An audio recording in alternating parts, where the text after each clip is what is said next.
وَلَقَدْ يَسَّرْنَا الْقُرْآنَ لِلذِّكْرِ فَهَلْ مِن مُّدَّكِرٍ الرحمن الرحیم اللہم صلی علی محمد وعلی آل محمد وبارک وسلم۔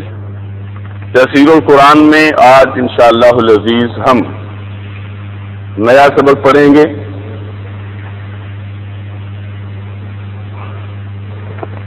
ہم پڑھ چکے ہیں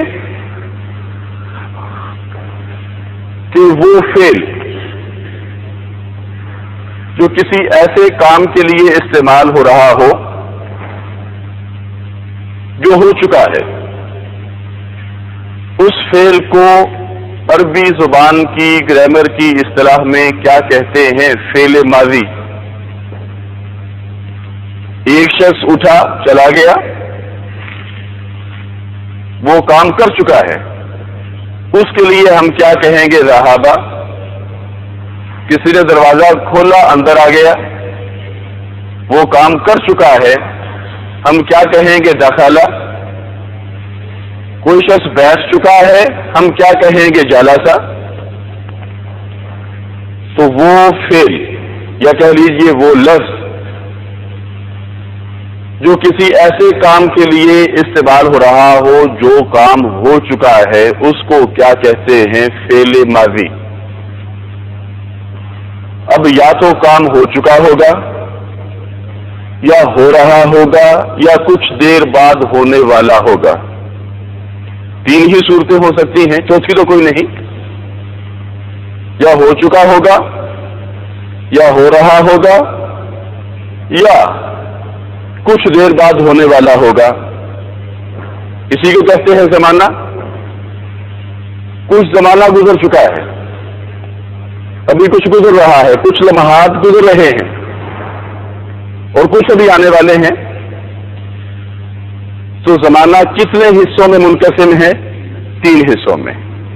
جو گزر چکا ہے اس کو کیا کہیں گے؟ ماضی۔ جس سے ابھی ہمیں واسطہ پڑا ہوا ہے اس کو کیا کہیں گے؟ حال۔ اور جو آنے والا ہے اس کو کیا کہیں گے؟ مستقبل۔ اب کام اگر ہو چکا ہو، اس کا تعلق زمانہ ماضی سے ہو، اس کے لیے استعمال ہونے والے فعل کو کیا کہتے ہیں؟ فعل ماضی۔ اب کام ابھی ہو رہا ہے یا کچھ دیر بعد ہونے والا ہے، اس کام کے لیے استعمال ہونے والے لفظ کو کیا کہیں گے؟ فعل مضارع۔ فعل مضارع، مضارع کا لفظ ہے ذرء سے۔ ذرء کہتے ہیں برانچ کو، شاخ کو۔ فعل مضارع اس فعل کو کہتے ہیں جس فعل میں سے دو برانچیں نکل رہی ہوں، دو شاخیں نکل رہی ہوں۔ ایک برانچ جا رہی ہو زمانہ حال کی طرف، پریزنٹ، اور دوسری مستقبل کی طرف، فیوچر کی طرف۔ کیا مطلب؟ فعل مضارع میں بیک وقت دونوں زمانے موجود ہوتے ہیں، حال کا بھی اور مستقبل کا بھی۔ آپ کے ذہن میں لازماً سوال پیدا ہوں گے، انہیں پیدا ہونے دیجیے، وقت آنے پہ تمام سوالات کا جواب ملے گا۔ ابھی ہمارے ساتھ ساتھ چلتے جائیے، پھر سنیے۔ فعل مضارع اس فعل کو کہتے ہیں جس میں سے دو برانچز نکل رہی ہوں، یعنی جس فعل میں دو زمانے بیک وقت موجود ہوں، حال کا بھی اور مستقبل کا بھی۔ جو سوال پیدا ہو رہا ہے اس کو پیدا ہونے دیجیے۔ اگلی بات، پڑھ چکے ہم دنیا گرامر کے، عربی زبان کی گرامر کی دنیا میں فعل ماضی سے تعلق رکھنے والے کچھ صیغے استعمال ہوتے ہیں فاعلہ کے ردم پہ، کچھ فاعلہ کے ردم پہ، اور کچھ فاعلہ کے ردم پہ۔ ایک ایک مثال تو لازماً تینوں کی آپ کے ذہن میں موجود ہوگی۔ آپ نے اس کو یاد کرنے کی کوشش کی ہے تب بھی، نہیں کی ہے تب بھی۔ فاعلہ اس وزن پر، اس ردم پر فعل ماضی ذهب، جلس، دخل، خرج، کتب، فتح، ورد وغیرہ فاعلہ کے ردم پہ استعمال ہونے والے فعل ماضی کی مثالیں، فاعلہ کے وزن پر، فاعلہ کے ردم پر استعمال ہونے والے فعل ماضی کے صیغوں کی مثالیں: سامعہ، شاربہ، فارحہ وہ خوش ہوا، قابلہ اس نے قبول کیا، عالمہ اس نے جانا، واحکہ وہ ہنسا، حازنہ وہ پریشان ہوا، عاملہ اس نے عمل کیا وغیرہ۔ فاعلہ کے ردم پہ استعمال ہونے والے فعل ماضی کی مثالیں، مثلا واعفا وہ کمزور ہوا، ساکولہ وہ بھاری ہوا، کابورا وہ بڑا ہوا وغیرہ۔ اب ہم آتے ہیں فعل مضارع کی طرف۔ جس طرح فعل ماضی کے کچھ صیغے استعمال ہوتے ہیں فعالہ کے ردم پہ، کچھ فاعلہ، کچھ فاعلہ کے ردم پہ، اسی طرح فعل مضارع کے بھی 3 وزن ہیں، فعل مضارع کے بھی 3 ردم ہیں، 3 دائیاں ہیں، 3 سانچے ہیں، جن میں سے ڈھل کر فعل مضارع کے الفاظ تیار ہوتے ہیں۔ وہ 3 سانچے کون کون سے ہیں، یا کہہ لیجئے 3 وزن کون کون سے ہیں؟ نمبر 1 یفعل، نمبر 2 یفعل، نمبر 3 یفعل۔ خود ہی بتائیے ان فعل ماضی اور فعل مضارع کی دونوں قسم کی مثالوں پہ غور کر کے اختلاف کہاں ہوتا ہے؟ نہ تو فعل ماضی کے پہلے حرف کی حرکت میں، نہ ہی فعل ماضی کے آخری حرف کی حرکت میں، سارا اختلاف کس میں ہوتا ہے؟ عین میں۔ عین سے لفظ ایک بنتا ہے عداوت، تو ساری عداوت کس میں ہوتی ہے؟ عین میں۔ کیا مطلب؟ دیکھ لیجئے، فعلہ شروع میں بھی زبر ہے، آخر میں بھی زبر ہے، فاعلہ شروع میں بھی زبر ہے، آخر میں بھی زبر ہے، فاعلہ شروع میں بھی زبر ہے، آخر میں بھی زبر ہے۔ تو پھر ساری عداوت، ساری دشمنی، سارا اختلاف کس میں ہے؟ عین میں۔ عین سے عداوت۔ یہاں دیکھ لیجئے، یفعل یہاں عین کے اوپر زبر ہے، یفعل یہاں زیر ہے، یفعل یہاں کیا ہے؟ پیش ہے۔ سارا اختلاف کس میں ہے؟ عین میں۔ باقی کسی میں کوئی اختلاف نہیں ہے، باقی سب میں اتفاق ہے۔ کیسے؟ یہاں دیکھ لیجئے، یفعل میں عین کو چھوڑ کر زبر جزم پیش، یہاں دیکھیے زبر جزم پیش، یہاں دیکھیے زبر جزم پیش۔ اب اس سے ثابت کیا ہوا کہ فعل مضارع سے تعلق رکھنے والے کچھ صیغے یفعل کے ردم پر استعمال ہوں گے، کچھ یفعل کے ردم پر، اور کچھ یفعل کے ردم پر۔ جس حرف میں اختلاف ہوتا ہے اس کو عربی گرامر کی اصطلاح میں کہتے ہیں عین کلمہ۔ اختلاف کس میں ہے؟ عین میں۔ عین کلمہ کی پہچان بڑی آسان سی، فعل ماضی ہو یا فعل مضارع ہو، سیکنڈ لاسٹ حرف کو کیا کہیں گے؟ عین کلمہ۔ پھر سن لیجئے، آخری سے پہلا جو حرف ہوتا ہے اس کو کیا کہتے ہیں؟ عین کلمہ۔ اسی میں اختلاف ہوگا، سیکنڈ لاسٹ حرف کو کیا کہتے ہیں؟ عین کلمہ، خواہ فعل ماضی ہو خواہ فعل مضارع ہو۔ اب یفعل اس ردم پر استعمال ہونے والے فعل مضارع کی مثال ہمارے سامنے موجود ہے، یذهب۔ اب بتائیے، اگر آپ کو یہ بتایا جا چکا ہے کہ فعل مضارع میں بیک وقت دونوں زمانے موجود ہوتے ہیں، پریزنٹ بھی اور فیوچر بھی، زمانہ حال بھی اور زمانہ مستقبل بھی۔ ذہب کا معنی اگر ہو وہ گیا، تو بتائیے یذهب کا معنی کیا کریں گے؟ پریزنٹ کے لیے کیا استعمال کرتے ہیں؟ ماضی کے لیے پاسٹ کے لیے ہی وین، پریزنٹ کے لیے ہی گوز، فیوچر کے لیے ہی ول گو۔ اب بتائیے یذهب کا کیا معنی کریں گے اردو زبان میں؟ وہ جاتا ہے، اور نمبر 2 وہ جائے گا۔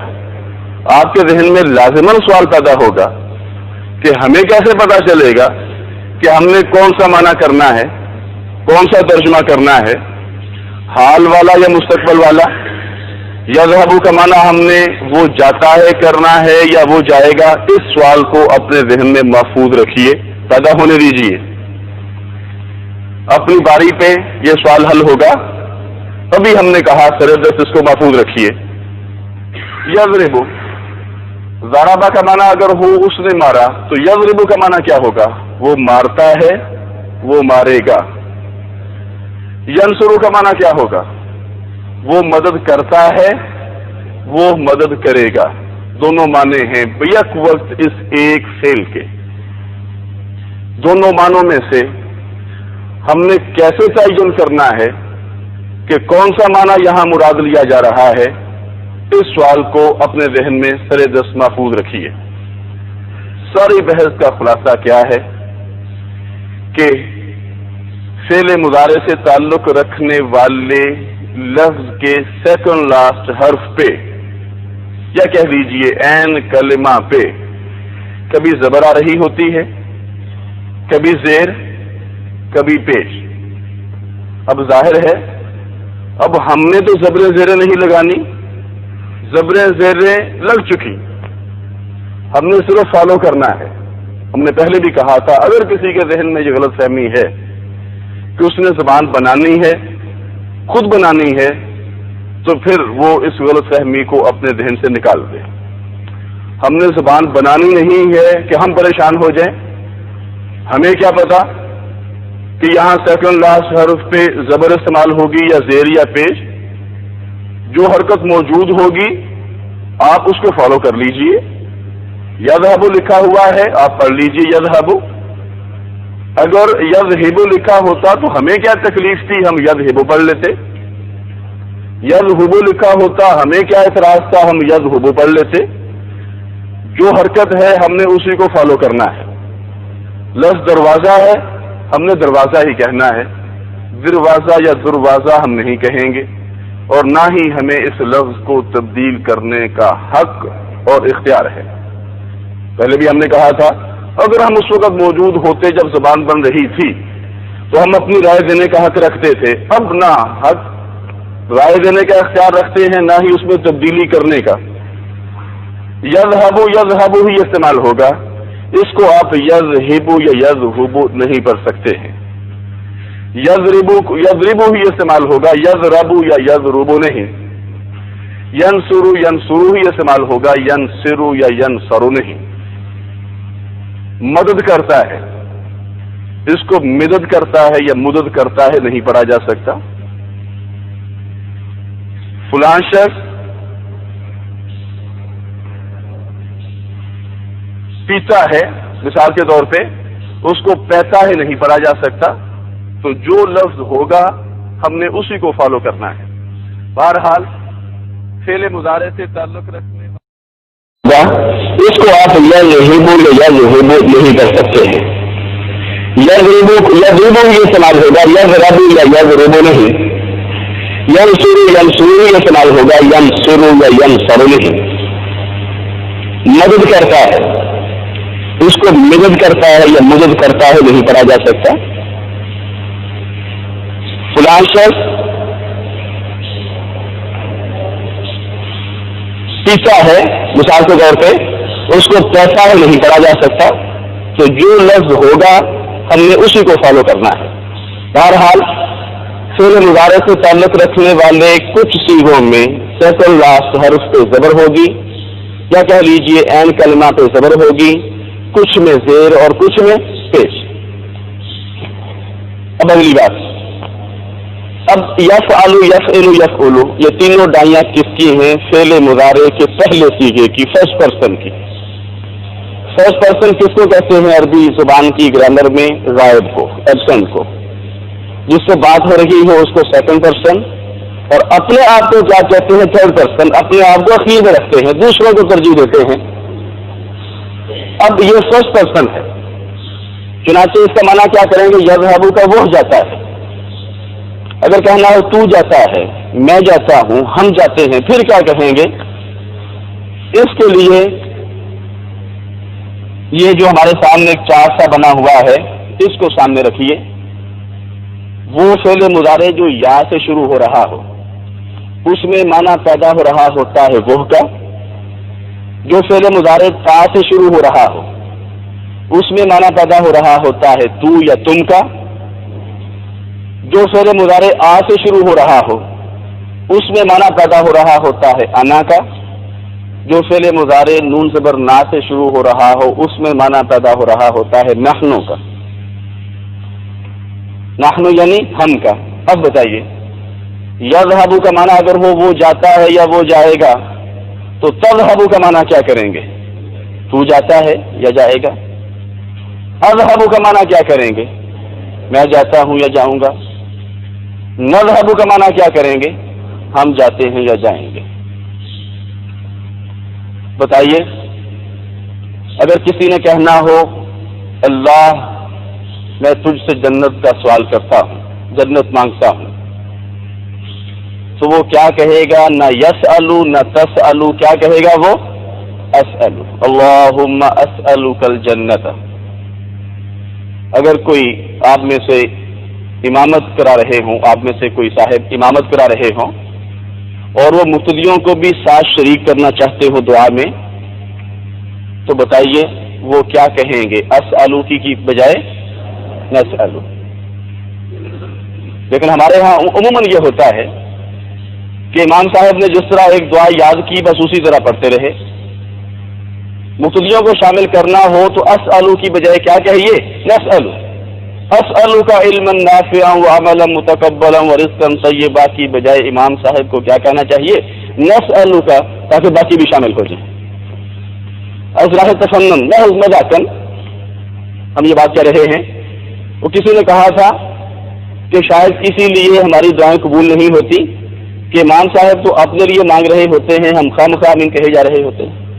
بہرحال کیا کہنا چاہیے انہیں؟ اسألو کی بجائے نسألو.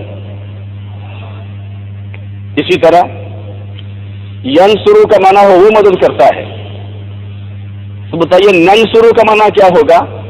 ہم مدد کرتے ہیں. اور تنصرو کا تو مدد کرتا ہے. مسلمن کا تسمیہ کیا ہے؟ مسلمن کا تسمیہ مسلمانی. مسلمن کا تسمیہ کیا ہے؟ دو مسلمانوں کے لیے کیا لفظ استعمال ہوتا ہے؟ مسلمانی. جمع کیا ہے اس کی؟ مسلمون. آنی کس کی علامت ہے؟ تسمیہ کی. اونا کس کی علامت ہے؟ جمع کی. اب بتائیے یذهب کا معنی اگر ہو وہ جاتا ہے تو یذهبانی کا معنی کیا کریں گے؟ وہ دو جاتے ہیں. اور یذهبون کا معنی کیا کریں گے؟ وہ سب جاتے ہیں. تذهب کا معنی اگر ہو تو جاتا ہے تو تذهبان کا معنی کیا کریں گے؟ تم دو جاتے ہو. اور تذهبون کا معنی تم سب جاتے ہو. اسی طرح ینصرو اس کا معنی ہو وہ مدد کرتا ہے یا کرے گا، تو بتائیے ینصرون کا معنی کیا ہوگا؟ وہ سب مدد کرتے ہیں یا کریں گے. اور تنصرون کا معنی کیا ہوگا؟ تم سب مدد کرتے ہو یا کرو گے. تم کا معنی کس وجہ سے پیدا ہوا؟ تا کی وجہ سے. اور جمع کا سب کا معنی کس وجہ سے پیدا ہوا؟ اونا کی وجہ سے. تنصرون تم سب مدد کرتے ہو یا کرو گے.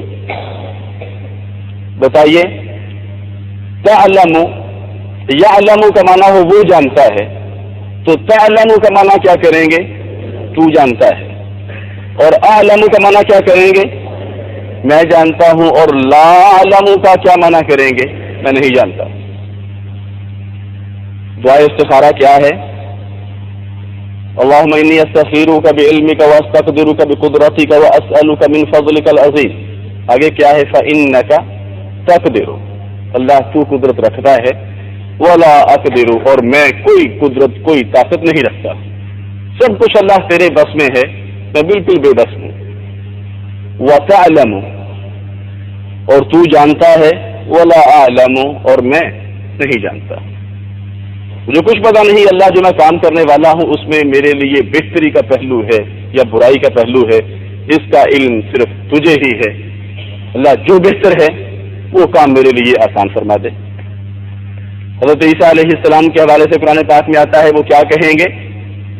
تعلم ما فی نفسی ولا اعلم ما فی نفسک، تعلم ما فی نفسی، تو جانتا ہے جو میرے دل میں ہے، جو میری نیت میں ہے، ولا اعلم ما فی نفسک، اور میں نہیں جانتا ہوں اللہ جو تیری نیت میں ہے، تو کیا چاہتا ہے مجھے کچھ علم نہیں، میں کیا چاہتا ہوں اللہ تجھے ایک ایک پل کا علم ہے۔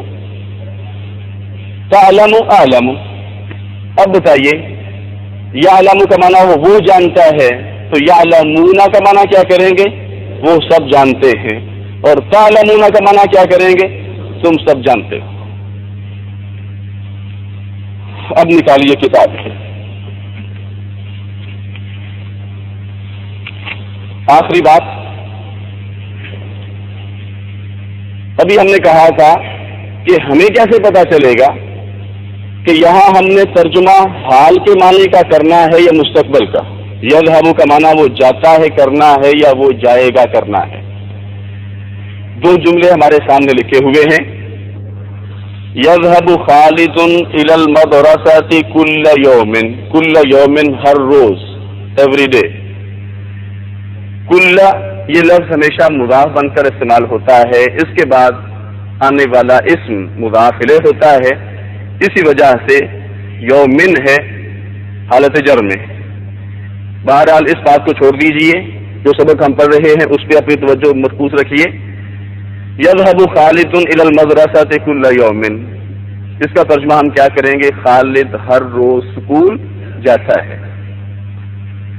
آپ کو اگر بتا دیا جائے کہ غدن کا معنی ہوتا ہے آنے والا کل، ٹمارو، اب ترجمہ کیجئے اس کا کیا ہوگا؟ یذهب خالد الى المدرسة غدا، خالد آنے والے کل اسکول جاتا ہے کریں گے یا جائے گا؟ جائے گا۔ کوئی مشکل آپ کو پیش نہیں آئی کہ یہاں ہم نے مانا پریزنٹ والا کرنا ہے یا فیوچر والا، حال والا کرنا ہے یا مستقبل والا؟ لیکن اگر کسی فعل مضارع کے دونوں معنی مراد لیے جا سکتے ہوں، حال والا بھی اور مستقبل والا بھی، تو وہاں دونوں معنی ہی مراد لیجئے۔ مثلا یعبدو کا معنی ہے وہ عبادت کرتا ہے یا کرے گا، یعبدو وہ عبادت کرتا ہے یا کرے گا، تو نعبدو کا معنی کیا ہوگا؟ ہم عبادت کرتے ہیں یا کریں گے؟ بلکہ یعبدو کا معنی وہ عبادت کرتا ہے، وہ عبادت کر رہا ہے، وہ عبادت کرتا رہا ہے، وہ عبادت کرے گا، وہ عبادت کرتا رہے گا، سب اس کے معنی ہیں۔ یہاں سے عربی زبان کی آسانی بھی آپ کے سامنے آ جاتی ہے۔ انگلش میں کتنے ٹینسز ہیں؟ وہ جاتا ہے کے لیے الگ، وہ جا رہا ہے کے لیے الگ، وہ جائے گا کے لیے الگ، وہ جا رہا ہوگا کے لیے الگ، وہ جاتا رہے گا کے لیے الگ، اور عربی زبان میں صرف ایک ہی، یذهب۔ لیکن ہم نے کہا اگر کسی جگہ پہ یہ سارے معنی مراد لیے جا سکتے ہوں تو وہاں سارے معنی ہی مراد لیجئے۔ ایاک نعبد، اس کا معنی کیا ہے؟ ہم تیری ہی عبادت کرتے ہیں، اللہ تیری ہی عبادت کر رہے ہیں، اور اللہ تیری ہی عبادت کریں گے، تیری ہی عبادت کرتے رہیں گے۔ تیری ہی عبادت کرتے ہیں، تیری ہی عبادت کرتے رہیں گے، یہ معنی ہے اس کا۔ اللہ ایسا نہیں ہے، ہم منافق نہیں ہیں کہ تیرے سامنے کھڑے ہیں تو تیرے ہیں، کسی اور کے سامنے کھڑے ہو تو کسی اور کے ہو جائیں گے، نہیں۔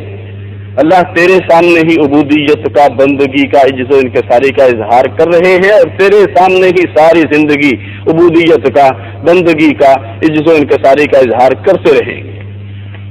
یہ مناسبت ہے کہ اللہ کے سامنے کھڑے ہو کے انسان اللہ کا بن جائے اور باہر نکل کے کسی اور جگہ کا رخ اختیار کر کے کسی اور کا ہو جائے۔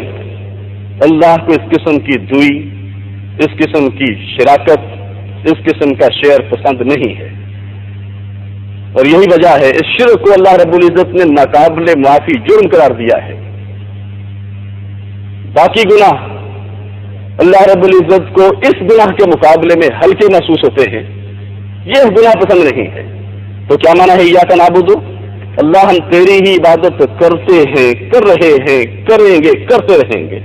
وایاک نستعین، اللہ تجھ ہی سے مدد طلب کر رہے ہیں، تجھ ہی سے مدد طلب کرتے رہیں گے۔ ایسا نہیں ہے کہ مسجد میں کھڑے ہو کے انسان اللہ کا ہو جائے، باہر نکل کے کسی اور کو ما فوق الاسباب مدد کرنے والا سمجھنا شروع ہو جائے، نہیں۔ ایاک نعبد و ایاک نستعین۔ تو بہرحال جس فعل مضارع کے دونوں معنی مراد لیے جا سکتے ہوں، زمانہ حال والا بھی اور زمانہ مستقبل والا بھی، وہاں دونوں معنی ہی مراد ہوں گے۔ ان اللہ یغفر الذنوب جمیعا، یقیناً اللہ تمام گناہوں کو بخش دیتا ہے، بخش دے گا، بخشتا رہے گا۔ جب بھی کوئی اس سے معافی مانگے گا وہ اس کے گناہ کو معاف فرما دے گا۔ ان اللہ یغفر الذنوب جمیعا، یغفر بخش دیتا ہے، بخش دے گا، بخشتا رہے گا۔ الفاظ کم سے کم استعمال ہوں، معنی اس کے اندر زیادہ سے زیادہ آ جائیں۔ اس فن کو کیا کہتے ہیں؟ فن ایجاز، ایجاز، اختصار، اور یہ فن عربی زبان میں موجود ہے۔ اس فن کا موجود ہونا عربی زبان کی امتیازی خصوصیت ہے، کسی اور زبان میں یہ فن، یہ وصف، یہ خوبی موجود نہیں ہے۔ ایجاز، ان ساری فن کی ان ساری قسموں، ان خوبیوں سے اہل عرب، اہل زبان، قریش مکہ بخوبی آشنا تھے۔ انہوں نے دیکھا قرآن مجید میں فصاحت و بلاغت کی تمام خوبیاں موجود ہیں، اور خامی ایک بھی نہیں ہے۔ ایک ہی معنی کے لیے قرآن مجید نے 10 10 12 12 15 15 الفاظ استعمال کیے ہیں۔ کسی لفظ کے بارے میں وہ یہ فیصلہ نہیں کر سکے تھے کہ اس لفظ کی جگہ پہ فلاں لفظ ہوتا تو زیادہ موزوں ہوتا، اور یہی ان کی حیرانی کا باعث بات، اور یہی بات ان کی حیرانی کا باعث تھی کہ ایک شخص، ایک شخصیت جس نے نہ کبھی شعر سنا، نہ کبھی شعر کہا، نہ اس نے کبھی شعراء کی محفل میں شرکت کی، نہ اس کے قصیدے نے کبھی اول انعام حاصل کیا، نہ اس نے کسی شاعر کے سامنے زانو تلمس طے کیا، وہ شخص ایسا کلام پیش کر رہا ہے کہ بڑے بڑے شعراء اس کے سامنے بے بس ہیں۔ یہی قرآن مجید کا اعجاز تھا۔ اعجاز کا معنی کسی کو عاجز کر دینا، بے بس کر دینا۔ اس کے سامنے وہ بے بس ہو گئے تھے۔ معجزہ کس کو کہتے ہیں؟ جو کسی کو عاجز کر دے، کسی کو بے بس کر دے۔ پوری عرب دنیا بے بس ہو گئی تھی قرآن مجید کی فصاحت و بلاغت کے سامنے۔ یہی قرآن پاک کا اعجاز تھا، یہی قرآن پاک کا معجزہ تھا۔ اس چیلنج کو وہ ساری زندگی قبول نہ کر سکے۔ بہرحال یہ فن ایجاز کہلاتا ہے، اختصار، اور یہ قرآن مجید میں بکثرت موجود ہے۔ یذہب خالد میں جاتا ہے معنی کریں گے یذہب خالد، نیچے جہاں غدن آ رہا ہے جائے گا معنی کریں گے۔ جہاں دونوں معنی مراد لیے جا سکتے ہوں وہاں دونوں معنی ہی مراد لیجئے۔ اب نکالیے کتاب، صفحہ نمبر 29۔ بنیادی طور پہ فعل کی دو ہی قسمیں ہیں، بنیادی طور پہ فعل کی دو ہی اقسام ہیں، فعل ماضی اور فعل مضارع۔ فعل ماضی کا تعلق زمانہ ماضی اور فعل مضارع کا تعلق باقی دونوں زمانوں یعنی حال اور مستقبل سے ہوتا ہے، پریزنٹ اینڈ فیوچر سے۔ نمبر 2، فعل ماضی کی طرح فعل مضارع کے بھی 3 اوزان ہیں، 3 دائیاں ہیں، جن میں سے ڈھل کر فعل مضارع کا پہلا صیغہ تیار ہوتا ہے، یفعل، یفعل، یفعل۔ نیچے مثالیں ہیں. فا تا ہا یہ مادہ ہے, 3 حرفوں کا ایک گروپ ہے. یفعلو کی دائی میں سے گزر کر فعل کی دنیا میں اندر آیا. شکل بنی یفتحو, ترجمہ وہ کھولتا ہے یا وہ کھولے گا. ضادرابا 3 حروف ہیں, 3 حرفوں کا گروپ ہے, 3 حرفوں کا مادہ ہے. یفعلو کی دائی میں سے گزر کر فعل کی دنیا میں اندر آیا. شکل بنی یضربو, وہ مارتا ہے یا مارے گا. نون صادرا, اس کو جو دائی ملی گزرنے کے لیے وہ کیا تھی؟ یفعلو, گزر کر اندر آیا.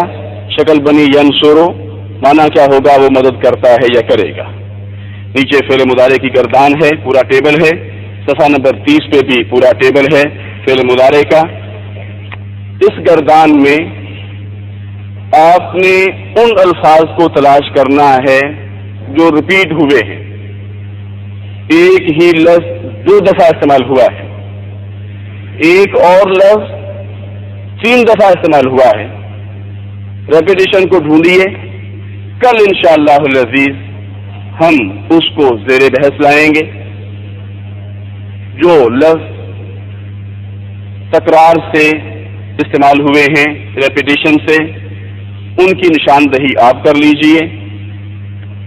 ہم معنی اور مفہوم اس کا انشاءاللہ العزیز کل بتا دیں.